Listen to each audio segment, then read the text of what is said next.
बिस्मिल्लाहिर्रहमानिर्रहीम। काफ़ी लोगों का ये ख्याल है कि जिन्नात आसमान पर जाते हैं और वहाँ से फरिश्तों के और आसमान से वहाँ से राज चोरी कर कर ज़मीन पर लाकर जो नजूमी टाइप लोग होते हैं उनको बता देते हैं। आइए इस वीडियो में देखते हैं क्या वाकई ये बात सच है या ये सिर्फ़ और सिर्फ फर्जी कहानी है। इस्लामी तालीमात में जिक्र है कि जिन्नात एक मखलूक हैं जो आग या रोशनी की एक पोशीदा शक्ल से पैदा हुए। वो ज़मीन और आसमान दोनों में हरकत कर सकते हैं।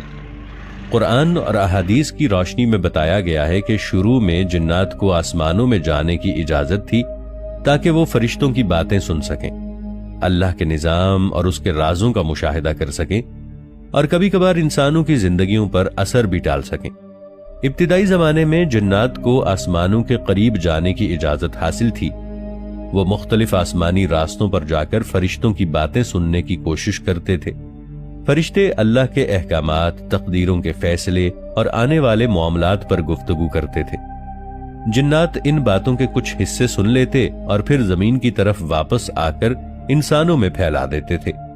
इसी बुनियाद पर काहिन, नुजूमी और जादूगर कुछ बातें पहले से बता देते थे जिनमें थोड़ी सी सच्चाई और बहुत सा झूठ शामिल होता था।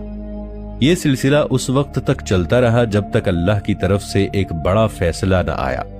जब आखिरी नबी हजरत मुहम्मद सल्लल्लाहु अलैहि वसल्लम के बैसत का वक्त करीब आया तो आसमानों के निजाम में सख्त तब्दीली की गई।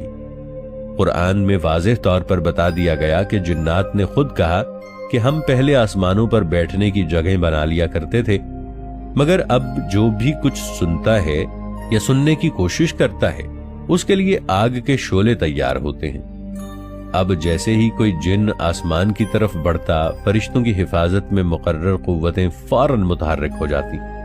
आसमान पर चमकते हुए आग के पत्थर, जिन्हें शहाब कहा जाता है, जिन्नात की तरफ फेंके जाते। ये पत्थर सिर्फ रोशनी नहीं थे बल्कि जलती हुई सजा थे। बहुत से जिन्नात इन शोलों की जद में आकर जल गए, कुछ भाग निकले और कुछ जमीन पर गिरकर तबाह हो गए। यही वो लम्हा था जब जिन्नात को एहसास हुआ कि कोई बहुत बड़ी तब्दीली आ चुकी है। वो हैरान हो गए कि आसमान जो पहले उनके लिए खुला था अब अचानक बंद क्यों हो गया है। जिन्नात के गिरोह जमीन में फैल गए और एक दूसरे से पूछने लगे कि आखिर आसमान और जमीन के दरमियान ये नया निजाम क्यों कायम हो गया है। इसी तलाश के दौरान जिन्नात का एक गिरोह हिजाज के इलाके में पहुंचा, जहां नबी करीम सल्लल्लाहु अलैहि वसल्लम फजर के वक्त कुरान की तिलावत फरमा रहे थे। ये मकामे वादी नखला था। जिन्नात ने जब